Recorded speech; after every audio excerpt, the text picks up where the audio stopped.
Nobody is perfect, every child is unique. तर आमचा मुलगा खूप मोबाईल बघतो. माझा प्रश्न असतो, देतो कोण त्यांना मोबाईल? सरळ UDAS आणि अपारचं काम शिक्षकांना देत नाही. मी सांगते, थंडी वाढली की लगेच 8:30ची वेळ 9 करा. का? तर विद्यार्थ्यांच्या 30 मिनिटाच्या नुकसानाची जबाबदारी कोणाची?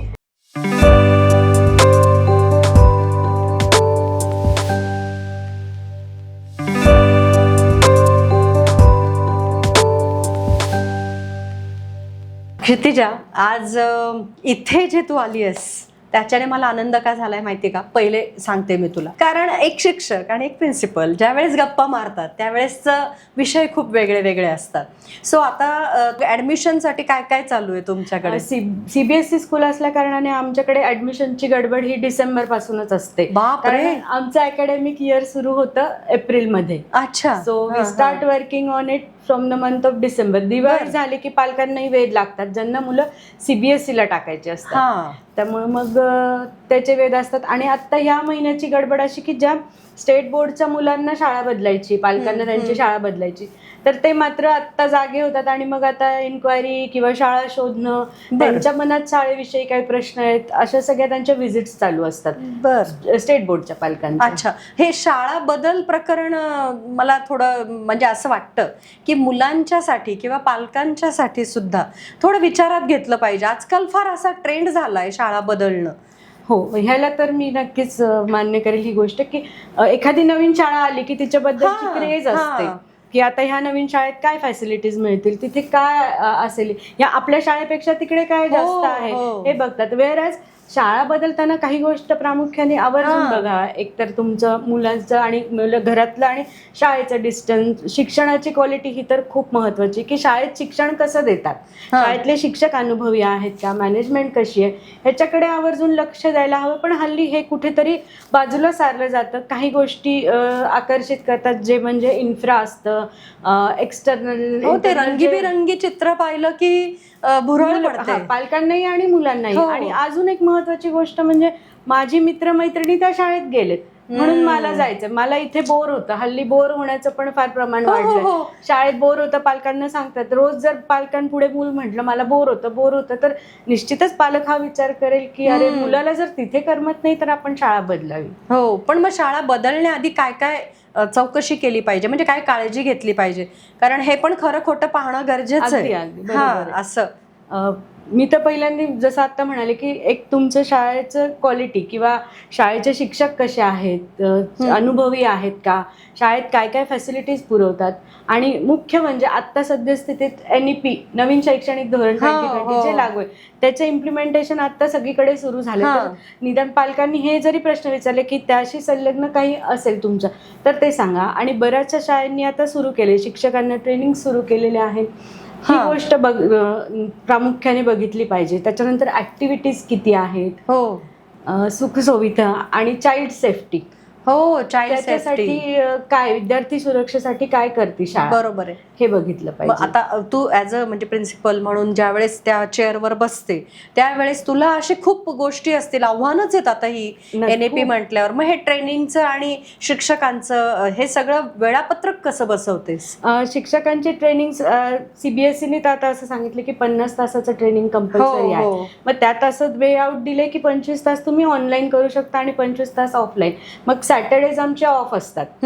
मग सॅटर्डे जे ऑफ असतात त्याच्यात आम्ही ट्रेनिंग घेतो 8-8 तासाचे. ते पण रेकमेंडेड बाय CBSE. CBSE बोर्डाला त्याची माहिती द्यायची, त्याच्यानंतर बोर्ड डेट देते किंवा आपली सोयीची डेट सांगायची आणि मग ट्रेनिंग देतात. ट्रेनिंगचे विषय असतात ते आपण सिलेक्ट करायचे, जसं की NEP आहे, NCF आहे, कम्प्युटेशनल ट्रेनिंग आहे, कम्प्युटर स्किल बेस्ड लर्निंग आहे, ऍक्टिव्हिटी लर्निंग आहे, कम्युनिकेशन आहे. असे खूप सारे ट्रेनिंगचे टॉपिक आहेत. किंवा क्लासरूम मॅनेजमेंट, टाइम मॅनेजमेंट, शिक्षकांसाठी म्हणाल तर स्ट्रेस मॅनेजमेंट, हे सगळे विषय आहेत. मग ते आपण सिलेक्ट करायचे आणि सुट्टीच्या दिवशी आम्ही ट्रेनिंग घेतो. यात मुलांचं कुठेही नुकसान नाही होऊ देत. म्हणजे तेच मला वाटलं, शाळा मुलं शाळेत नाही. येत आहेत आणि नाही. आपण ट्रेनिंगला जातोय तर नाही. कसं. आणि ट्रेनिंग पण इन कॅम्पसच असतं. मग तुमच्याच कॅम्पसमध्ये हो, होतं. हो.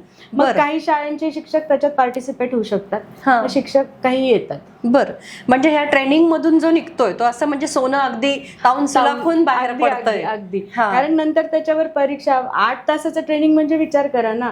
आधी इंट्रो हे सगळं, त्याच्यानंतर ऍक्टिव्हिटी, त्यांनी काय शिकवलंय, त्यांनी काय दिलेलं आहे ज्ञान, त्याची असेसमेंट ते घेतात. असेसमेंट असते आणि मग त्याच्यातनं ट्रेनिंगसाठी कोण किती काय इलिजिबल आहे त्याचे रिमार्क्स ते देतात. आणि मग म्हणजे कमी पडला एखादा शिक्षक एखाद्या गोष्टीमध्ये, म्हणजे कारण हे सगळ्याच प्रत्येक शिक्षकाला हे नवीन आहे.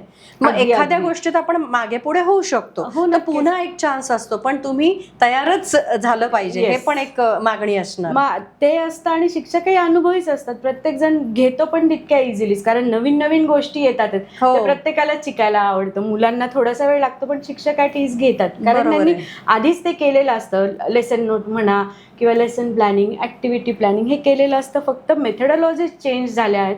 आणि आता असं आहे की प्रत्येक मुलाकडे लक्ष द्यायचं. प्रत्येक मूल वेगळं आहे. ऑब्झर्वेशन, मूल्यांकनाच्या पद्धती बदलल्यात. आणि असेसमेंट तर प्रत्येक मुलाला वेगळंच करायचं. यू कॅनॉट जज बाय मॅथ्स मध्ये 20 मार्क आहेत आणि सायन्स मध्ये 25 आहेत, तर तुझं मॅथ्स चांगलं नाही असं नाही. बरं, मग त्याच्यासाठी वेगळी ऍक्टिव्हिटी प्लॅन करा. सो शिक्षकांना चालना मिळणार आहे. आता चॅलेंज खरं शिक्षकांना आहे की कसं तुम्ही त्या मुलाला बघताय, you have to motivate the child. मग तुझ्या वर्गामध्ये संख्या किती असते मुलांची? 25 ते 30. म्हणजे पर्टिक्युलर तुम्हाला ते बघता येतं प्रत्येक मूल. म्हणजे संख्या जर लहान असेल तर तुम्हाला वैयक्तिक लक्ष देता येत असेल. आणि तसंच म्हणजे आम्ही सांगतानाही तेच सांगतो की आम्ही 1-to-1 इंटरॅक्शन करतो, वैयक्तिक लक्ष देतो. काही पालकांचं असं असतं ते स्टेट बोर्ड मधून मूल CBSE ला टाकतं का की पुढे सगळं CBSEच आहे, तर मग वेळेवरच टाकलं तर त्याचं भलं होईल. मी विचारणारच होते CBSE कडे ओढा का बरं आहे, हे पण मला सांग जरा. नक्कीच. CBSE कडे ओढा ह्याच्यासाठी की आता जे नवीन शैक्षणिक धोरण येत आहे ते आता CBSE ने इम्प्लिमेंट करायला सुरुवात केली. आणि याची सुरुवात मागच्या वर्षीपासून झाली की तुमचं critical thinking, analytical thinking, application based knowledge हे सगळं आता शिक्षकांनी इम्प्लिमेंट करायचं. Rote learning is totally stopped in it. मग मुलांना काय काय शिकवायचंय, शिकवतं तर आहे धडा, पण त्यातून मुलगा काय शिकतो. तू वेगळं शिकू शकते, मी वेगळं शिकू शकते. प्रत्येक व्यक्ती समजा लँग्वेज शिकतो, तुला ते कॅरेक्टर आवडणार नाही, मला आवडेल. सो ते पण बरं. You are also right and I am also right. There is no perfect answer of that question. आणि मग ह्यासाठी शिक्षक त्याला म्हणजे प्रत्यक्ष अनुभव देतात. मला हे सांग की तुझ्याकडे नेमकं काय आहे की प्रत्यक्ष अनुभव, कारण एवढ्या गोष्टींचे टीचिंग एड्स तयार करणं शक्य नाही. मग तुम्ही कसं करता? म्हणजे आपण सायन्सच विषय आता एक उदाहरण घेऊया की आम्ही एक प्लांटशी रिलेटेड लेसन जर सायन्स टीचर शिकवत असेल तर जर्नी दाखवू शकतो आणि दाखवतोच की तुम्ही राईट फ्रॉम द सॉइल, कुठल्या मातीत बीज पेरल्यावर काय येतं. तुम्ही चुकीच्या मातीत जर काही सीड बीज पेरलं तर ते येणार नाही. सो राईट फ्रॉम दॅट की बीज कसं पेरलं पाहिजे आणि टिल द नर्चरिंग म्हणजे पाणी किती घालायला पाहिजे. प्रत्येक झाडाची वेगवेगळी आहे. कोणाला जास्त पाणी लागतं, कोणाला कमी लागतं, ते सुद्धा सांगायचं. आणि मग हे शिकवायचं की you have to take care of that plant. म्हणजे त्याला त्याचं झाड दिलेलं असतं, त्याचं झाड दिलेलं आहे. किंवा आपण समजा बल्कमध्ये कोथिंबीर उगवतोय किंवा मेथी, पालक, या सगळ्या गोष्टींचं त्यांची प्रोसिजर वेगळी आहे. खूप उंच नाही उगू द्यायचं, खूप जास्त पाणी नाही. मग ही सगळी सिस्टीम कधी शिकणार? रोज जाऊन ते झाड बघायचं. आई वडील मुलांना बघतं की नाही रोज, मुलाची वाढ कशी होती, तसंच त्या झाडाची वाढ. Like they have to treat their plant as a baby. याच्यावरून मला एक आठवलं, लहानपणी मी एक शिकले होते, आपण सगळेच शिकलोय किंबहुना, की लाजाळूला हात लावल्यावर ते पानं मिटून घेतं. आता ते कधी लाजाळू सापडलंच नाही ना. बरोबर, कारण बघितलंच नाही आणि तुम्ही ऍक्च्युअली दाखवताय. येस. आधी काय होतं, पुस्तकात दाखवतात ते चित्र आहे, नो डाऊट. प्रत्येक पुस्तकात चित्र आहे की सीड जर्नी कसं आहे, बीज पेरा, पाणी, मग त्याला कोंब फुटणार, मग पानं येणार, वर येणार, मग पुढे येते ती फोटोसिंथेसिस प्रोसेस. फोटोसिंथेसिस काय आहे? सूर्याच्या उजेडात झाड जे काही हो, फूड हो. बनवतं, पण ते क्लासमध्ये कसं शिकवणार? कसं? त्याच्यासाठी तुम्ही बाहेर नेऊ शकता मुलांना. हा हा हा म्हणजे तुम्ही हे सगळं प्रात्यक्षिक त्यांना दाखवतो. देता. अगदी बरं, अगदी. त्यामुळे मुलं खुश असतील. अगदी मुलं खुश असतात, ते इथे पण करतात आणि घरी पण करतात. मग घरी हा स्क्रीनिंग टाइम जे पालकांची तक्रार असते ती बंद होते. हो, हो, हो. मी हे म्हणणारच होते तुला की मग तुम्ही जर का होमवर्क घरी असा काय देता की जेणेकरून त्याचा स्क्रीन टाइम कमी होईल? अगदी. आता ऍक्टिव्हिटी एन्व्हायरमेंटल डे झाला काल, तर त्याची ऍक्टिव्हिटी काय देणार? तर मागच्या वर्षी माननीय पंतप्रधानांनी सांगितलं होतं एक पेड मा के नाम. मग एक पेड मा के नाम म्हणजे काय? मुलांनी झाड लावायचं आईसोबत आणि ते झाड वर्षभर नर्चर करायचं. हो. मग त्या झाडाची काळजी कशी घ्यायची? तशीच याही वर्षी ती ऍक्टिव्हिटी आहे की आईसोबत एक झाड लावायचं आणि रोज त्या झाडाला पाणी द्यायचं, त्याची निगा राखायची, हे शिकवायचं. मुलांचा वेळ जातोच त्याच्यात. पण त्या झाडाशी पण बोलायला वगैरे संवाद करायला तुम्ही शिकवत असाल. बरोबर आहे. जास्त पाणी नाही द्यायचं. मुलांचं कसं आहे, खूप लाड केले की मूल बिघडतं. झाडांचंही तसंच आहे. खूप पाणी दिलं की झाड कोंबेजून जातं किंवा एकदम सहन नाही होत ते पाणी. ते पण मुलं शिकतातच. पण एखादं ऑपरेशन सारखं असेल, आता एखाद्याला डॉक्टर व्हायचंय, तर त्याला त्याच्यासाठी सुद्धा तुमचं प्रात्यक्षिक वेगळं असणार आहे. काही डिसेक्शन शिकवणं वगैरे. त्याच्यासाठी प्रोजेक्टर्स आहेत, युट्यूब आहे.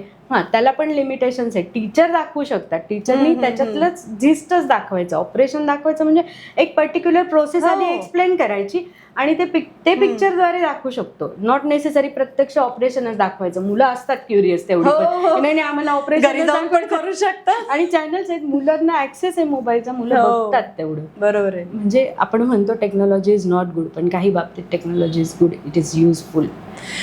तुला असा अनुभव आहे का की प्रोजेक्ट दिलाय मुलांना करायला पण त्यांचे आई बाबाच प्रोजेक्ट करतात?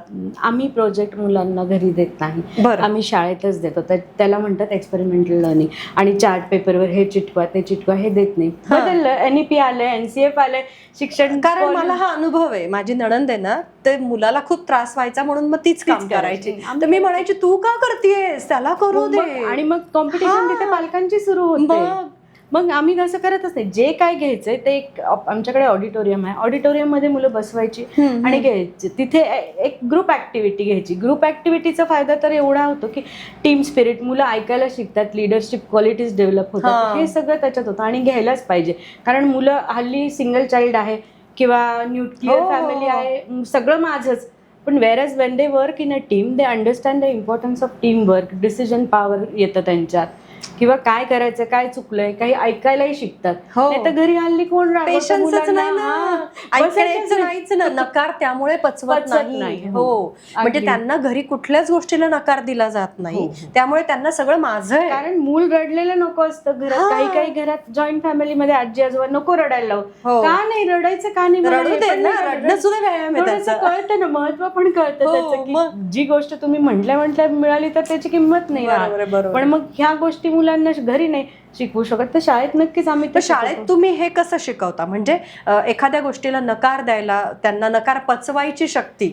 Competitions is the best methodology. मग त्याच्यात तुम्ही कुठली घ्या. आम्ही डिबेट घेतो, आम्ही क्विज कॉम्पिटिशन घेतो, आम्ही डिस्कशन घेतो. त्याच्यानंतर कॉम्पिटिशन्स असतात, हाऊस वाईज कॉम्पिटिशन असतात. मग हाऊस जिंकलं हारलं, फायनल डिसिजन ऑफ जज will give the final decision. मग त्याच्यात कधी कधी म्हणजे न्यूट्रलच डिसिजन देतो, पण एखाद्या वेळेस कुठल्या तरी मुलाला वाटू शकतं की नाही अरे हे चुकीचं झालंय, बट ते एक्सेप्टन्स लेवल वाढते त्यांची की सांगितलं काय आहे की जजेस decision will be the final one. मग ह्या कॉम्पिटिशनमुळे मुलांचं खूप खूप ग्रोथ होते. पॉझिटिव्हली घेतात, निगेटिव्हली घेतात, सपोर्टही करतात. कधी कधी असं होतं की दोन बेस्ट फ्रेंड्स आहेत पण ते वेगळ्या हाऊसेस मध्ये, मग त्याच्यात आम्ही हे शिकवतो, अरे तुझी मैत्रीण जिंकली, तिच्यासाठी पण कधीतरी एकदा मोटिवेट कर, समजलं पाहिजे तुला दुसऱ्यासाठी, नाही तर फक्त मी माझं याच्यातच मुलांचं चालतं. पण मग असं पण होतं का की जे आई वडील आहेत त्या आई वडिलांकडनं अति काळजी किंवा अति प्रेम याचे पण धोके कधी तुम्हाला तुमच्या मुलांच्या मध्ये दिसलेत का? असे खूपदा. आता उन्हाळा सुरू होतोय, आमची शाळा सुरू होती 1 एप्रिलला. एक पालक आले, म्हणे बसेस कुठे लागतात मॅडम? म्हटलं इथे बाहेर प्रिमायसेस. नाही मग बस गरम होतात, माझ्या मुलाला गरमी होईल. गरमी होईल म्हणजे काय, त्याला उन्हामध्ये पण वाढू दे ना, उन्हाचं पण तर ऊन समज लागेल, आजारी पडेल, मग ते डिहायड्रेशन होईल. इट्स ओके, पाण्याची बॉटल घेऊन बसेल ना. बस सावलीत कुठे लावायची? तुम्ही छत्री किती घेणार किंवा तुम्ही आणि स्पून फिडिंग किती लागू देणार? देत ना. ऊन लागेल तर त्याला कळेल इकडून ऊन लागतं तर इकडून बसायचं. मग त्याचं त्याला सेल्फ डिसिजन घेऊ द्या. हे आपण मुलांना अधू बनवतोय. त्याला ऊन नाही लागलं पाहिजे, त्याला सर्दी नाही झाली पाहिजे. मी सांगते थंडी वाढली की लगेच 8:30ची वेळ 9 करा. का? चांगलं आहे ना. उलट गुलाबी थंडीत मुलं बाहेर शिकतात, मग उन्हात टीचर्स घेऊन बसतात. हो, मग कवळं ऊन मिळतं मुलांना. नाही तर मग डॉक्टर सांगावं लागतं डॉक्टरांना की नाही विटामिन डी डिफिशियन्सी आहे, तुम्ही बाहेर बसा उन्हामध्ये. हे नाही कळत पालकांना. खूप काळजी, अति काळजी पण घातक असते. हो, पण मग त्याच्यावरती तुमचे उपाय कसे असतात? म्हणजे नाही, तुम्ही we are firm. संवाद कसं साधता मग पालकांशी? नाही, इट्स ओके. मग ठीक आहे, आम्ही त्याची काळजी घेऊ.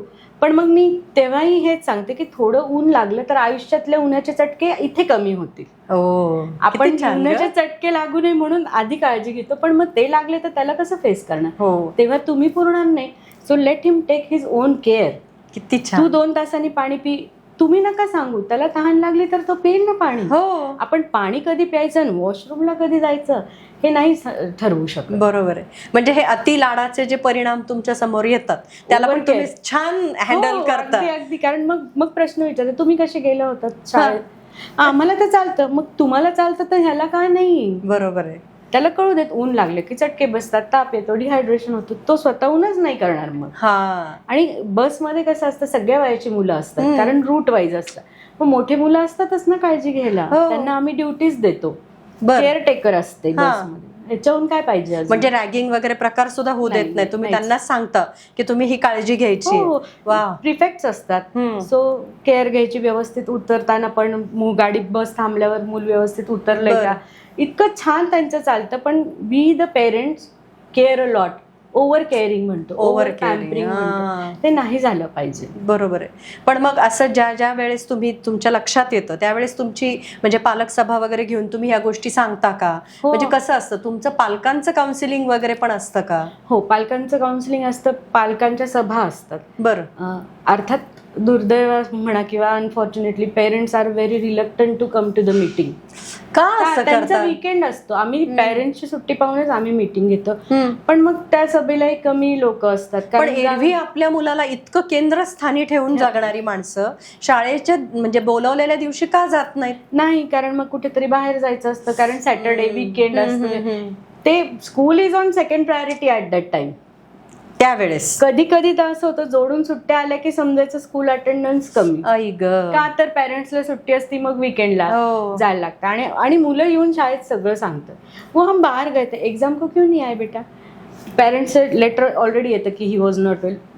मुलं आम्हाला येऊन ऑलरेडी सांगतात छुट्टी थी, तो फिर मम्मी बोली की हम घूम के आएंगे, तो हम घूमने को गए थे. मग काय सीधे लेवल ऑफ इनोसेन्स. त्यांना खोटं बोलायला सुद्धा आपणच शिकवतोय, मग काय उपयोग ना. मग आणि एकटी शाळा काहीच करू शकत नाही. त्याला जॉईंट एफर्ट्स लागणार पालकांचे आणि शाळेचे, त्याच्याशिवाय मूल घडणार नाही. म्हणजे त्या पालक सभेला आई वडिलांनी हजर राहिलंच पाहिजे आणि काय अडचणी आहेत त्या सांगितल्या पाहिजे. अदरवाईज त्या मग काय होतं, मग मी तुला जसा पहिला प्रश्न विचारला, शाळा बदलताना वर्षभर पालक सभेला येत नाहीत आणि मग वर्षाच्या शेवटी जेव्हा शाळा बदलायचा निर्णय घ्यावा लागतो त्यावेळेस 3-4 मेजर कारणं असतात.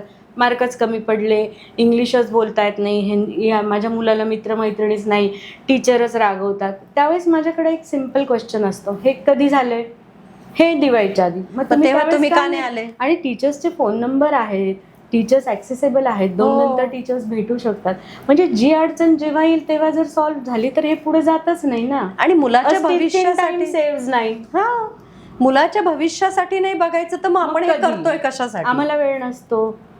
ठीक आहे, आम्हालाही नसतो. आम्ही तुझ्या टिफिन, त्या मुलांच्या टिफिनकडे पण तुझं लक्ष असतं का? त्याचे काही तू करून दिलेले आहेस काही चार्ट वगैरे? स्कूल मील प्रोव्हाइड करतं, लंच आणि ब्रेकफास्ट. अच्छा, सगळं तुमच्याकडेच आहे. त्यामुळे मग पहिले ब्रेकफास्ट झालं की टेस्ट मला करायची असते. मुलांना तिखट, खारट, मीठ काय असेल ते सगळं मी चेक करते. तसंच भाज्या ज्या बनतात त्या पण मी चेक करते. त्याच्यात एक बॅलन्स डाएट असं ठरवतो आम्ही की पल्सेस आले पाहिजे, डाळ आली पाहिजे, सलाड आले पाहिजे आणि मुलं आवडीने खातात. आणि म्हणजे जी घरी नाटकं करतात ते शाळेत आवडीने खातात. आणि जे मुलं टिफिन आणतात, ऑप्शनल आहे, टिफिन आणणाऱ्यांच्या डब्यात असतो फोडणीचा भात, मॅगी, पुऱ्या, कुरकुरे. सकस आहार मिळतच नाही ना. म्हणजे शाळा नुसतंच घडवत नाहीये तर त्याला सकस आहार पण देते. एक्झॅक्टली. म्हणजे पाणी सुद्धा प्युरिफायरचंच पाणी असतं. मुलं बॉटल आणतात, घरचं पाणी एक वेळेस नसेल, पण मग खाण्यापिण्याच्या बाबतीत आपण मुलांना आत्ता सवयी नाही लावल्या तर मग नंतर डिफिशियन्सीज होतात. मग पालक परत तक्रार करतात, ह्याचं पोट दुखतं, हे होतं, खूप अडचणी असतात. त्याला वेळीच आळा घातला किंवा सोल्युशन काढलं तर बरोबर मार्ग निघू शकतो. नाही, पण तुमचे एवढे पॅटर्न ठरलेले आहेत म्हटल्यावर सीबीएसईचा ओढा मला पण आता कळला की नाही, बरोबर आहे ना. सगळंच जर का एवढं सगळं आखून केलेलं काम आहे तर ते भारीच असणार. म्हणजेच आता याचा अर्थ असं पण म्हणता येईल की तुमच्याकडे जो ओढा आहे, तुमच्याकडे जे येण्याची जास्त संख्या आहे, त्याच्या मागे त्यांचं मूल एकदा तुमच्या हातात दिलं की ते सगळ्या बाजूंनी त्याला तुम्ही कवच देताय. Child is safe at our school. हा, तर ह्याच्यामध्येच मला विचारायचं होतं की त्यांची सेफ्टी सुद्धा तुम्ही कशी बघता. म्हणजे काही गोष्टी आता आपण बघतोय कारण जे अवतीभवती घडतायत, मग ह्याच्यामध्ये तुम्ही कसं लक्ष देता मुलांकडे? पूर्ण स्कूल एकतर सीसीटीव्ही कॅमेरानी कव्हर आहे, तो नियमच आहे. त्याच्यानंतर ऍक्सेसिबिलिटी ही माझ्याकडेच असते, तर मी इच अँड एव्हरी पिरियड मी चेक करते, काउंटर चेक. त्याच्यानंतर आफ्टर स्कूल एकदा पूर्ण दिवसाचा आढावा घेते. बसमध्ये सीसीटीव्ही आहेत आणि केअरटेकरही आहे. बसमध्ये पण? हो. अच्छा, ते पण सांगितलं आहे. त्याचबरोबर वॉशरूमच्या बाहेर पण आंटीज असतात. लेडीज वॉशरूम, गर्ल्स टॉयलेट आणि बॉईज टॉयलेट. तर याच्यासाठी एखाद्या मुलीला वेळ लागला यायला, छोटी मुलगी असो मोठी मुलगी असो, की after 2 minutes the made will knock the door. वा. हो. आणि मग कधी कधी मुलींना पिरियड्स येतात, मग वेळ लागला, पोट दुखतंय, चक्कर येते, अशा गोष्टी होऊ शकतात. So to avoid this, for the precaution आपल्या टॉयलेटच्या बाहेर एक मेड असतेच. बरं, मग आता हे एवढं नियोजन असल्यावर साहजिकच आहे की म्हणजे ज्या घटना आपण आज बाहेर बघतोय तिथे सुद्धा तुम्ही इतकी काळजी घेताय मुलांची. त्याचबरोबर चाइल्ड सेफ्टीचे सेशन्स पण शाळेत घेतले जातात. Good touch, bad touch, girls safety, बॉईजला सुद्धा काउन्सिलिंग देतो. अरे बापरे, हे कसं देता मग? ॲडोलेसन्स एज्युकेशन हे आता मुलांनाही तेवढंच इम्पॉर्टन्स आहे आणि मुलांचे सेशन्स पण घेतो आम्ही. वेगवेगळ्या क्वार्टरली घेतो किंवा सेमिस्टर वाईज घेतो. आणि मुलींसाठी तर गुड टच, बॅड टच आहे, गर्ल्स सेफ्टी आहे. त्याच्यानंतर बाकी पण खूप सेशन्स आहेत की मुलींना अवेअरनेस प्रोग्राम असतात जे, ते पण घेतो. बरं, मग सीबीएसई डिफेन्स वगैरे सुद्धा शिकवते का मुलींना? शिकवते. अरे वा वा, किती छान. की कोणी काही केलं तर how to protect ourselves, first call काय पाहिजे आपला, आणि कोणाला जाऊन सांगितलं पाहिजे, नाहीतर मुली घाबरतात, सांगतच. सेम मुलांबाबतीत पण तसंच आहे. पण मुलं कशी असतात, मुलं ऑलरेडी ऍक्टिव्ह असतात, हे असतात, मुलीला थोडंसं अनकम्फर्टेबल वाटतं, सांगायला लाज वाटते.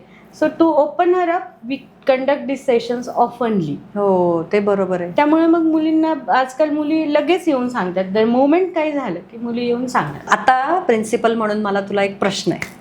इतकं बोलतोय आपण तुझ्या शाळेबद्दल, म्हणजे सीबीएसई स्कूलबद्दल, पण असं एक प्रिन्सिपल म्हणून मला तुला विचारायचं आहे की सरल, यू डायस, डायस, यू डायस, अपार, ह्या ज्या सगळ्या गोष्टी आलेल्या आहेत, मग ह्याच्यामध्ये तुझ्या शिक्षकांना हे 30 मिनिट प्रत्येकाला शिकवणं, त्याचं टाइम टेबल आणि ही कामं, हे कसं मॅनेज करता तुम्ही? सरळ, यू डायस आणि अपारचं काम शिक्षकांना देत नाही. काय बोलते? मग शिक्षकांनी जर हे काम केलं तर शिक्षक शिकवणार कधी? आणि त्यांचा वेळ जातो, मग काय करणार? पण मग करायचं कोणी? मग त्याच्यासाठी एक ऍडमिन टीम आहे, क्लेरिकल टीम आहे, ते त्यांनी करायचं असतं. त्यांना स्पेशल डे टाइम डेडिकेट केलेलं असतं. 5 तासाचा टाइम स्पॅन खूप होतो आणि एक पर्टिक्युलर माणूस नेमला तर त्याला ते सगळं माहितीच असतं. काय बोलते तू? शिक्षकांनी नाही करायचं. तर असं वाटतं आज सगळे शिक्षक खुश होणार आहेत हे ऐकून की प्रत्येक शिक्षकाला हे काम नसतं, तर ती टीम दिलेली असते, त्या टीमकडे हे काम असतं. काय क्षितिजा, तू असं आम्हाला संजीवनी दिली आहेस माहिती. नक्की. आणि शिक्षकांनी जर ऍडमिन टीमची कामं केली तर ते शिकवणार कधी? 30 मिनिटाचा पिरियड जर बुडवून जर सरळ आणि युडायस अपारचं काम केलं तर विद्यार्थ्यांच्या 30 मिनिटाच्या नुकसानाची जबाबदारी कोणाची? बरं, ते 30 मिनिटं भरून काढण्यासाठी 60 मिनिटाचा टाइम स्पॅन पुढे घ्यावा लागतं, तो शिक्षकांना मिळत नाही. मग परीक्षेच्या वेळेस होतं असं की ताण येतो, सिलेबस घाईघाईने शिकवला जातो, त्यात विद्यार्थ्यांना कळत नाही. आम्ही या सगळ्या गोष्टीलाच फुली मारली आणि क्लेरिकल टीम असते, तीच फक्त अपार, सरळ आणि युडायसचं काम करते आणि शिक्षकांनी शिकवण्याचं काम करायचं. शिकवण्याचं काम करायचं. आणि अजून एक असं की मला म्हणजे आता हे असं आमच्याकडे नाही घडत, पण तरी पण एक शिक्षक म्हणून मला थोडंसं क्युरियस वाटतंय तुझं, की तू आता एवढं सगळं मॅनेजमेंट तू हँडल करतेस, तर मग आता समजा तुझा एक टाइम आहे, म्हणजे तुझ्या स्कूलचा जो टाइम आहे तो टाइम संपल्यानंतर मग तुला एखादं काम आठवलं किंवा एखादी सूचना तुला पाठवायची आहे, मग तू ती सूचना तू शाळेच्या नंतर म्हणजे संपल्यानंतर पाठवू शकते. कसं करते तू हे? शक्यतो मी असं करत नाही. जेव्हा मी शिक्षकांना वेळेवर रिपोर्ट करायला सांगते आणि घरातले जे सगळे काही मॅटर्स आहेत ते गेटच्या बाहेर ठेवायला सांगते, तर ही माझी जबाबदारी बनते, बिईंग अ लीडर किंवा बिईंग अ प्रिन्सिपल. त्यांची वेळ झाली की त्यांना त्यांच्या घरी पाठवायचं. अच्छा, म्हणजे टाइम आवर संपले की ते फ्री. हां, अगदीच इमर्जन्सी असेल तर कॉल, पण शक्यतो हेही मी करत नाही. जेव्हा शिक्षकांना स्ट्रेसफुली काम करायचं असं ते काम परफेक्ट होत नाही. तेच जर तुम्ही स्ट्रेस फ्री काम करायला सांगा, you will get the best result. म्हणजे तू शिक्षकांची सुद्धा मानसिकता बघते. नक्कीच. मी प्रयत्नच असा करते की इथे आलात ना तर तुम्ही घरचं नाही, आम्ही फोन सबमिट करतो. सगळ्यात शाळेत होतो, आमच्याच असं नाही, पण फोन सबमिट करतो. डिस्ट्रॅक्शन्स काय काय ते बाजूला ठेवायला सांगतो. त्याच्यामुळे आम्हाला बेस्ट रिझल्ट्स मिळतात. हे जर आपण शिक्षकांना घरी गेलेत आणि हे काम करा ते काम करा, so where is their family time? बाकीच्यांच्या मुलांना नर्चर करतात, मग त्यांच्या मुलांचा, त्यांच्या फॅमिली मेंबर्सचा टाइम मग तो त्यांना मिळत नाही ना. याची काळजी घेतली तर असं खूप छान वाटलं. खूपच छान वाटलं की म्हणजे इतकं नियोजन तू करतेस. आणि अजून एक असं म्हणजे ह्या पोस्टला बसल्यानंतर तू आत्ता बोलता बोलता म्हणालीस की तू शिक्षकांची मानसिकता बघतेस, म्हणजे तू काउन्सिलिंग पण करतेस. हो. अच्छा, म्हणजे तुझ्या समोर म्हणजे कोणाकोणाचं काउन्सिलिंग असतं? आता सध्या तर अगदीच कळीचा मुद्दा म्हणजे विद्यार्थी जे टीनएजर्स आहेत ते, त्याच्यानंतर लहान मुलं अगदीच जे आई वडिलांचं ऐकत नाही, आणि पेरेंटिंग होतं कसं ना, पालक जेव्हा तक्रार घेऊन येतात, आमचा मुलगा खूप मोबाईल बघतो. माझा प्रश्न असतो, देतो कोण त्यांना मोबाईल? तुम्ही काय करता? तुम्ही पण मोबाईलच बघता. परिस्थिती अशी आहे की घरातले आजी आजोबा सुद्धा मोबाईल बघतात. मोबाईल बघण्यावर आक्षेप नाही, पण तुम्हाला तुमच्या मुलाकडनं काय हवंय ते तुम्ही आधी आदर्श घालवून द्यायला पाहिजे. हो, म्हणजे स्वतः उदाहरण झालं पाहिजे आपण आधी, तरच होणार ना. नाहीतर कसं होणार? म्हणजे हे पहा, पालकांचा ऑलमोस्ट 90% पालकांचा प्रश्न आहे की आमचे मूल ऐकत नाही, मोबाईल बघतं, अभ्यासच नाही करत. तुमचंच मूल आहे, तुमचं ऐकलंच पाहिजे. एक वेळेस शिक्षकांचं नाही ऐकलं, पण तुमचं ऐकायला पाहिजे. खरंय. जेव्हा आपण मुलाला लवकर झोप सांगतो तेव्हा आपण झोपतो का लवकर? आपण नको सांगतो तर मग घरात आजी आजोबा, आई, काका काकू सगळे टीव्ही बघतात. मूल का नाही बघणार? त्याच्यासाठी एक ठराविक वयात मुलांना शिस्त लागेपर्यंत स्वयंशिस्त लावणं खूप गरजेचं आहे. त्यासाठी पालकांनी आधी शिस्तीत राहणं गरजेचं आहे. किंवा विकेंड्सला उशिरापर्यंत जागतात तर मुलं शाळेत झोपतात. हो, तुला तो प्रॉब्लेम येत आणि मुलं सरळ सांगतात, कल हम ट्रिप को गए थे, 3 बजे आए, फिर पापा बोले स्कूल मिस नहीं करना है, म्हणून ते पाठवतात. मुलं शाळेत आले की संपतं ना, पण मग मुलं शाळेत काय करतात हे त्यांना माहीत नसतं. तिथे टीचरलाच हँडल करावं लागतं तो. पण मग काही मुलं जी आहेत ती अशी हट्टी असतात, किंवा त्यांना राग मत्सर ह्या ज्या भावना व्यक्त करायच्या आहेत त्या पण अशा जशा व्यक्त व्हायला हव्यात तशा होत नाहीत. मग ह्याच्यावर पण तू काउन्सिलिंग वगैरे करतेस? हो, नक्कीच. कारण मुळात अडचण काय आहे, मुद्दा काय, प्रॉब्लेम काय हे कळल्याशिवाय सोल्युशन काढता येत नाही. मूल का चिडचिड करतंय, त्याला इन्सिक्युअर वाटतंय का, किंवा त्याला इन्फिरिटी कॉम्प्लेक्स येतोय का, की माझ्या भावाला येतंय, ह्यांना येतंय, त्यांना येतं, तर ते वाटतंय का, कुठेतरी इन्सिक्युअर वाटतंय का, ते मूळ शोधणं खूप गरजेचं आहे ना. भीती वाटते, कशाची भीती वाटते? छोट्या छोट्या गोष्टींची भीती वाटू शकते, पण त्याचं कारण काय आहे? मग त्यावेळेस काय करायला पाहिजे? आई वडिलांनी वेळ देऊन मुलांजवळ बसलं पाहिजे. आपण स्तोत्र म्हणायचो लहानपणी, तिन्ही सांजेला. किती पालक म्हणून घेतात? आता आहे का असे की तुला माहिती असतील की कोणी म्हणतं का? नाही, कमी होत चाललंय. राम रक्षा म्हणतो, शुभं करोती असतं, मनाचे श्लोक असतं. आजकाल मुलं म्हणत नाही म्हणत, माहित पण नाहीये. पालकांना येतं का? माझा प्रश्न पहिला ते असतं, तुम्हाला येतं का? मग शिका तुम्ही, ठीक आहे ना, नोबडी इज परफेक्ट. पण ह्या काही गोष्टी खरंच आहे. स्पिरिच्युअलिटी एक माध्यम असू शकते. देवापुढे शांत बसा, नतमस्तक व्हा, gratitude. End of the day तुम्ही ग्रॅटिट्यूड करा की आजचा दिवस माझा छान गेला. थँक्यू म्हणण्यासाठी सुद्धा तुम्ही बसले पाहिजे. It helps. त्याच्यात मेडिटेशन होतं. आपण देवाला प्रार्थना केली पाहिजे, किंवा निघताना थोरा मोठ्यांच्या पाया पडलं पाहिजे. हे घरातून आलं तर शिक्षक बाहेर शाळेत करून घेऊ शकतात. हो. पण जर घरातून मूल चिडचिड करून आलं तर शाळेत त्या मुलाचं लक्ष लागत नाही. बरोबर आहे. खाऊन नाही आलं सकाळी, काही भूक लागते, डोकं दुखतं, मुलांना कळत नसतं. पहिली दुसरीच्या मुलाला मला भूक लागली हे कळतच नाही का? नाही नाही नाही. मग त्याच्यावर काय सोल्युशन काढणार? तुम्ही दूध पिऊन पाठवा. नाही तर उशिराच उठतो, 7ला उठतो आणि 7:30ला व्हॅन मध्ये बसतो. असं नाही ना, टाइम मॅनेजमेंट नाही, चुकतं. हो. परत तुम्ही 1760 ऍक्टिव्हिटीज मध्ये मुलांना एंगेज करता.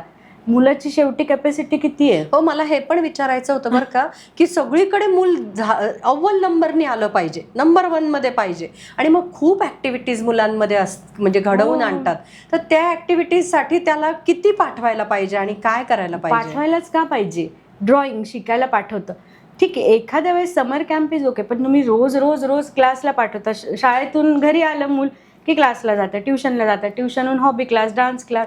घरात खूप सारे लोक असतात किंवा आई वडील ते त्यांना शिकवू शकतात. गार्डनिंग आहे, हे नॉट नेसेसरी तुम्हाला शिकायला क्लासमध्येच जायला पाहिजे. याच्याने मूल शारीरिक तर थकतंच, मानसिक पण थकतं आणि त्याचा परिणाम त्याच्या अभ्यासावर होतो. खूप क्लास करून आणि मग काय आउट. आणि वेअरएज आता नवीन शैक्षणिक धोरणानुसार मुलांच्या आवडीचे विषय घेऊ शकतात.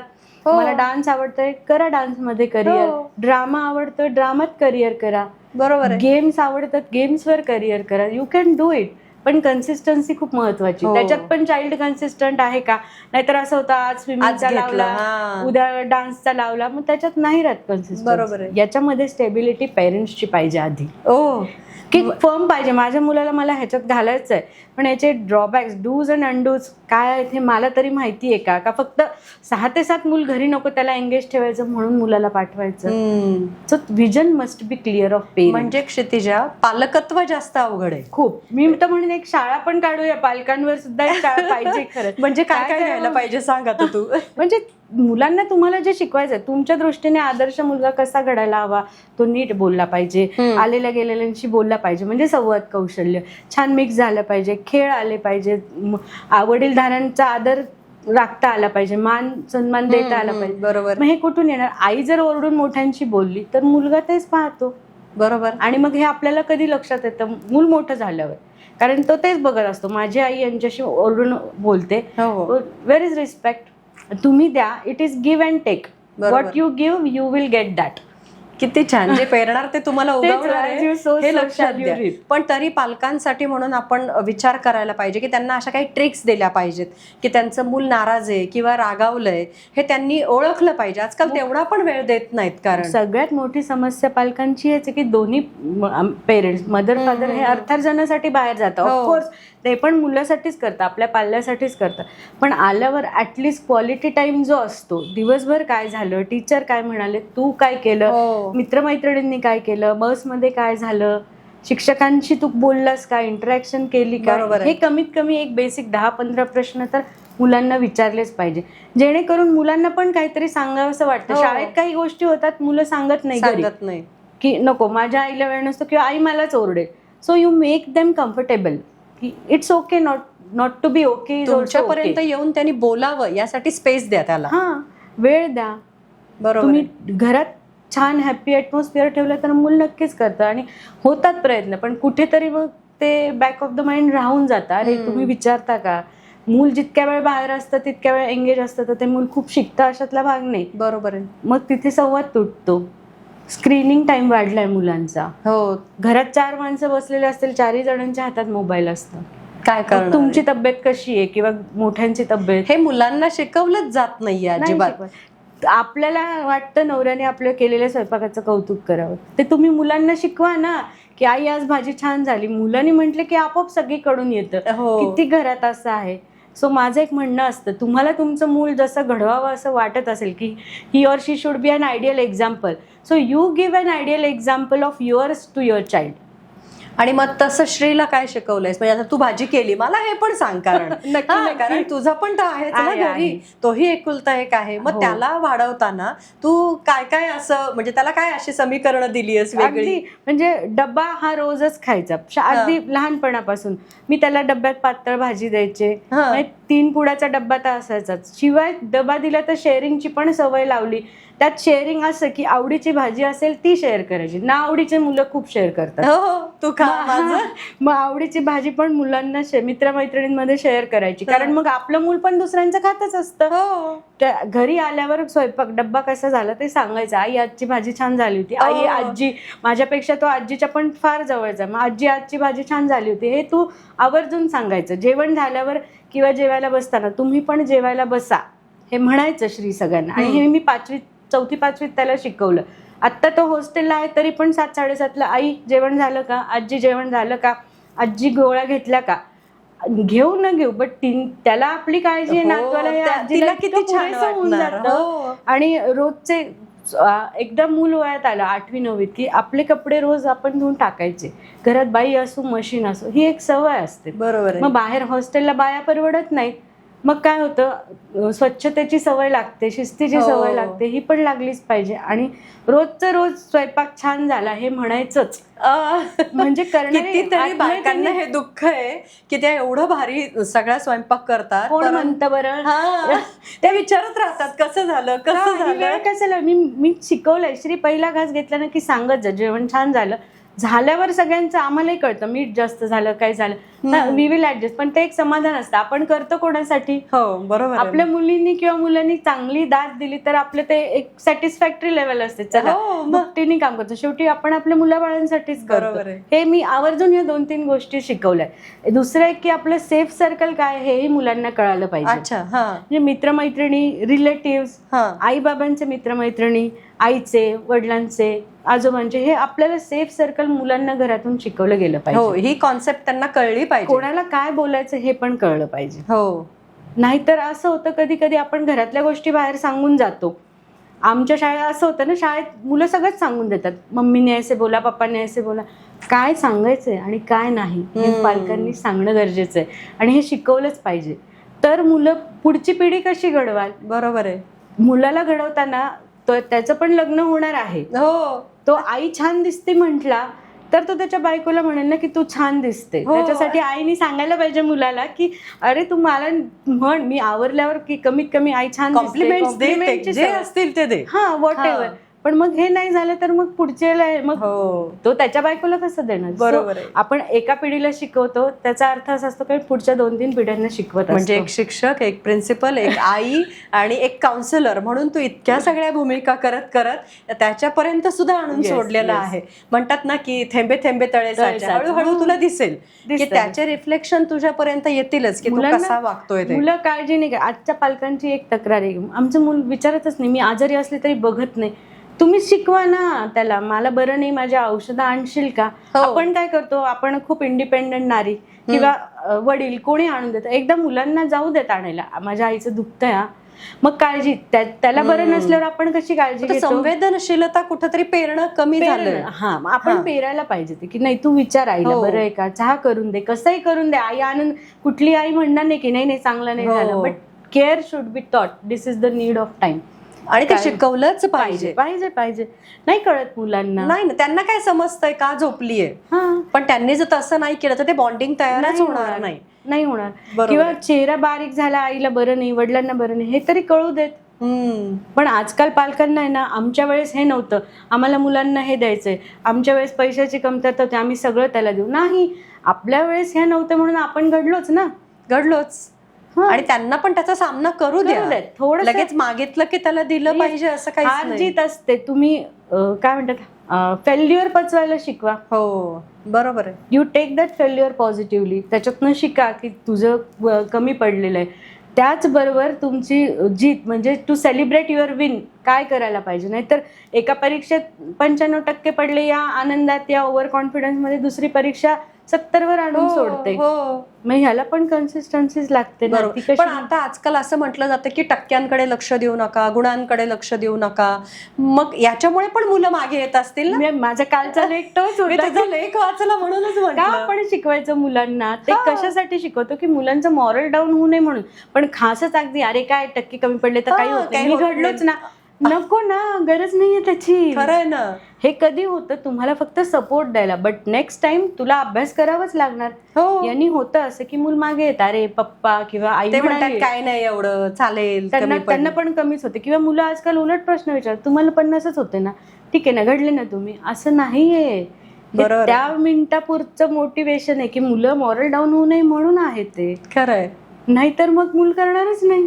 आणि असं पण असेल ना की समजा एखादं मूल अभ्यासात फार मागे पडतंय, मग अशा मुलांसाठी तू काय करतेस? म्हणजे त्याला येत नाही किंवा ते मागे पडतंय, अशा मुलांसाठी तू काय करतेस? एक तर पहिली गोष्ट आहे ना, तर एक अंदाज असतो की ह्या मुलाला ही गोष्ट येत नाही, मग त्याला शिकवायची मेथडॉलॉजी थोडी चेंज करणं अच्छा, गरजेचं म्हणजे असतं. कोणत्या कोणत्या पद्धती वापरते? आता समजा वर्गात असे 5-1 मुलं तर असतातच ज्यांना सांगितल्या समजत नाही. हा, टीचिंग मेथडॉलॉजीज चेंज, बायलिंग्विस्टिक होऊ शकतो आपण, मराठीतून सांगू शकतो, मातृभाषेतून शिक्षण देणं कधीही चांगलं की लगेच समजतं ते. बरोबर आहे. मग ती मेथडॉलॉजी वापरून बघायची. त्याच्यानंतरही नाही समजलं तर मग 1-to-1 इंटरॅक्शन करणं कधी पण चांगलं की ह्या मुलाला हे येत नाहीये, मग त्याला समजून कळेपर्यंत सांगायचं. आणि शेवटी कॅपॅसिटी असते प्रत्येक मुलाची, हो, हे पण कळलं पाहिजे. त्याची accept कॅपॅसिटी केली पाहिजे. दुसरीकडे जास्त चांगली हां, असेल. कदाचित मॅथ्स कमी असेल पण सायन्स चांगलं असेल, म्हणून काय तो he is not bad at studies असं आपण डिक्लेअर नाही करू शकत. बरोबर आहे. पण भाषा बदल करू शकतो, त्याचं रिव्हिजन टाइम वाढवू शकतो. एखाद्या मुलाला एका ह्याच्यात येऊन जाऊ शकतं, पण एखाद्या मुलाला 3-4 वेळा लागतो. हो, लागू शकतो. पण मुलांनीच 3-4 वेळा करणं गरजेचं आहे, हे पण महत्वाचं आहे. हा, म्हणजे असं नाहीये शिक्षकांनी 4 वेळा सांगायचं आणि मुलांनी मग सोडूनच द्यायचं असं नाही. त्याने पण ते करून पाहिलं पाहिजे. हो, आणि मग त्याचं पालकांना पण निरोप दिला जातो हा, की तो ह्याचं रिपोर्ट त्यांच्यापर्यंत गेला पोहोचला पाहिजे. हो, हो. कारण मग वर्षाच्या शेवटी मग असं होतं ना, अरे त्याला येतच नव्हतं, आम्हाला तर माहितच नव्हतं. बरोबर सो आहे. Everybody is in picture. आणि आत्मविश्वास वाढवण्यासाठी विद्यार्थ्यांचा एखाद्याचा कमी असतो, मग त्याचा आत्मविश्वास वाढवण्यासाठी काय करायला पाहिजे? त्याच्यात पण आहे, आपल्याकडे कॉम्पिटिशन्स आहेत भरपूर. सो एखाद्याला बोलायचं, स्टेज डेअरिंग नाही तर असेंब्ली पासून सुरुवात असते. असेंब्लीला न्यूज, थॉट्स, ह्या सगळ्या गोष्टी असतात. This is to build confidence only. Okay. की 2 ओळी बोल, 4 ओळी बोल, किंवा क्लासमध्ये उत्तर सांगता येत नाहीये, तू बघ, you just give a try. हे सगळ्यात छान करू शकतात तर शिक्षक, कारण ते मूल ते रोज बघतात. बरोबर. मग ह्याच्यात काय चेंज झाला, अरे काल तो बोलला नाही, आज बोलतोय का, मग त्याला बूस्ट करायचं. किंवा कॉम्पिटिशन्स असतील एखाद्या, त्याच्यात त्याला अगदीच नाही का खूपच प्रोत्साहन देऊन त्याला कॉम्पिटिशनमध्ये पार्टिसिपेट करायला लावायचं. काय होईल, येईल, नाही तर नाही येणार. नाही येईल, आलं पण लढून तर पाहिलं पाहिजे. Exactly, you cannot give up. आधी प्रयत्न तर केला पाहिजे. हो. ह्याच्यासाठी टीचर्स त्या मुलाला सतत मोटिवेट करत राहतात. अच्छा, पण म्हणजेच मग तुमच्याकडे शिक्षकांची सुद्धा सायकोलॉजी सांभाळली जाते. Yes yes. अच्छा, आणि तू प्रिन्सिपल म्हणून ते खूप काळजी घेते. घेते कारण जेव्हा आपण त्यांना एखादी गोष्ट करायला सांगतो तेव्हा आपल्या बॅक ऑफ द माइंड मध्ये पाहिजे, याला खरंच 10 मिनिटात किंवा एका दिवसाचं काम आहे का हे. आज मी ऑर्डर सोडली, करा म्हटले की होत नसतं, खूप कामं असतात. नोटबुक चेकिंग असतं, नेक्स्ट डे प्लॅनिंग असतं, ऍक्टिव्हिटी करायच्या असतील तर त्याच्यासाठी लागणारं रिलेटेबल मटेरियल असतं. आणि त्यात मी जर माझं मध्येच काम सांगितलं तर माझं काम तासाचं असेल, तेवढा वेळ तर त्यांना पाहिजेच. बरोबर. म्हणजे मी प्रिन्सिपल्स डेस्क वरून कधीच ऑर्डर्स नाही सोडत. आय अंडरस्टँड की त्यांची कॅपॅसिटी काय आहे. आणि टीचिंग फील्डमध्ये आपल्या, तू म्हणशील बऱ्याचशा लेडीज असेल, 90% बायका, त्या काय झोपेतून उठून शाळेत येत नाही. त्यांचा दिवस 5 वाजता सुरू होतो. मग स्वयंपाक करणं आहे, डब्बा आहे, त्यांच्या मुलांची काळजी, त्यांच्या फॅमिली मेंबर्सची काळजी, आणि मग ते पुढे काहीतरी रिझल्ट बेस्ट. किती म्हणजे ते सगळं आपण म्हणतो बरं का, एका चेअरवर ज्यावेळेस बसतो एखादा व्यक्ती, तेव्हा त्या चेअरला खूप काटे असतात म्हणतो, पण काट्यांपेक्षा त्याची तू फुलं केली आहेस. म्हणजे मी तर असं म्हणेन, इतकं लक्ष देणं म्हणजे तू खरंच म्हणजे तुझे स्वतःचे पार्ट समजल्यासारखं आहे. अगदी एवढं आहे की मी सह्या सुद्धा करायला शिक्षकांना पहिले माझ्याकडे बोलवते, कारण एकदा टीचरचा चेहरा आला पाहिलं की समजून जातं की she is good, well or not well. तिथून पुढे प्रवास, कारण I like to read the faces. कारण कसं कळतं ना, एखादीला बरं नसेल, आपला एक शब्द की are you good, are you well, खूप मॅटर करतात त्या गोष्टी. एक शब्द माणसाला 4 कामं जास्तच होतात. याचा दिखावा नसतो, आपसुकच मनातून येतं की नाही ma'am, you are not well, you take care, you can take chair. इतक्या साऱ्या 2-3 गोष्टी असतात, अफर्मेशन्स. आता क्षितिजा, जेव्हा आपण इतकी चर्चा करतोय तेव्हा असं मला वाटतं कधी कधी मुलं घरी जाऊन सांगतात, तक्रार करतात घरी जाऊन की आज आमच्या शाळेत असं झालं. म्हणजे काही मुलं बोलतात घरी जाऊन, मग म्हणजे आई वडील एकदम सेन्सिटिव्ह असतात आपल्या मुलांच्या बाबतीत. मग तुझ्याकडे लगेच म्हणजे त्यांचा फोन येत असेल, कसं अटेंड करतेस ह्या गोष्टी? मग तू येतो ना, एखादी गोष्ट झाली, टीचर जर ओरडल्या तर मूल लगेच घरी जाऊन सांगणार की मला मॅडम रागवल्या. त्याचा विषय असा होतो की पालकांचे फोन येतात, फोन असे येतात की मॅडम त्या अमुक एक मॅडम आमच्या मुलाला रागवल्या. मी एकच गोष्ट विचारते, तुम्ही त्याला विचारलं का तू काय केलंस? हे आजकाल हा प्रश्नच नाही राहिला, तू काय केलं. डायरेक्ट फोन येतात, आरोपच की मॅडम असं कसं करू शकतात. असं करणारच नाही मॅडम, काय कोणीही असं करू शकत नाही. कुठलाही शिक्षक मुलांना हात लावू शकत नाही, रागवू शकत नाही. शिक्षकांना पेशन्स लेवलच एवढी वाढवायला लागते आणि नाही करत.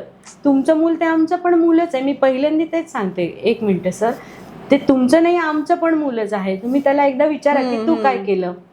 मग तो म्हणणार मी आवाज करत होतो, मी मस्ती करत होतो. मग त्याने विचारल्यावर ते असं बोललं. टीचर शिकवत असताना जर मुलाचं लक्ष नाही लागलं, त्याला समजलं नाही, तर परत तुम्ही काय म्हणाल? बरोबर, माझ्या मुलाला हे आलं नाही, पण त्यावेळेस टीचर असं सांगणार का की नाही तो मस्ती करत होता. काय होतं पालकांचा, म्हणजे आमचा जो काळ आहे आपला, तो छडी लागे छमछम होता. त्यामुळे मूल रडलं घरी येऊन तक्रार केलं की ते घाबरतात, काय झालं शाळेमध्ये. किंवा आपल्यालाच विचारायचे तू काय केलं, फोन बिन मी नाही येणार, सांग मी शाळेत येणार नाही, त्यांचं त्यांनीच बघून घ्या. अरे आपल्याकडे अजून एक होतं लहानपणी, म्हणजे वडिलांना आणि आईला कोण टीचर यायचे माहिती नाही, पण वर्णन असं असायचं, तुमचे टीचर आले होते आणि ते सांगत होते तुझ्याबद्दल. तर आपण काळा की गोरा सुद्धा विचारत नव्हतो, पण घाबरून जायचो. म्हणजे मुलं पालकांनी दोन्ही बाजू समजून घ्यायला पाहिजे खरं तर. आणि शाळेत इतक्या चांगल्या गोष्टी होतात. मी तर आता आव्हानच करेल या निमित्ताने की शाळेत जेवढ्या ऍक्टिव्हिटीज होतात, टीचर शिक्षक शाळा जेवढं तुमच्या मुलांसाठी करतं, one word of appreciation makes a lots of difference. खरंय. एक तुम्ही सांगा ना मॅडम, तुमची ही ऍक्टिव्हिटी छान झाली, हे केलं तर किती बळ वाढेल, ही कॉम्पिटिशन छान झाली, माझा मुलगा आता हे बोलायला लागला बरं का. हे येत नाही, नेहमीच निगेटिव्ह.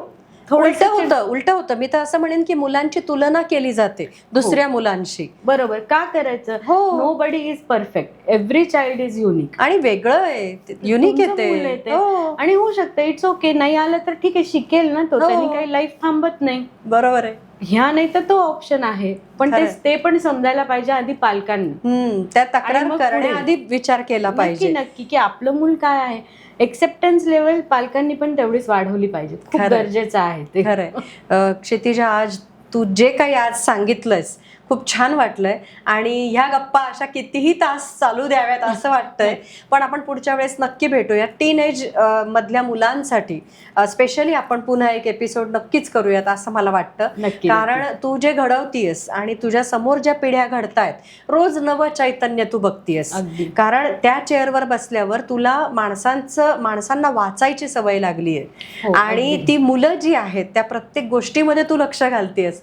खूप छान वाटतंय मला तुझ्याशी बोलताना. खूप खूप थँक्यू. आणि तू इथे आली आहेस आणि एवढं सगळं मला सांगितलंयस याबद्दल तर खूप आभारी आहे. Thank you so much. Same year. Lots of विशेष. आणि मला इथे बोलवलं, व्यक्त व्हायची संधी दिली, त्याच्याबद्दल तुझेही आभार. आणि नक्कीच आपण ॲडोलसन्स वरती एक एपिसोड करूया, so that will help out to the parents also, की कसं काय असतं ह्या वयात, काय होतं, हे नक्कीच आपण करूया. Thank you so much.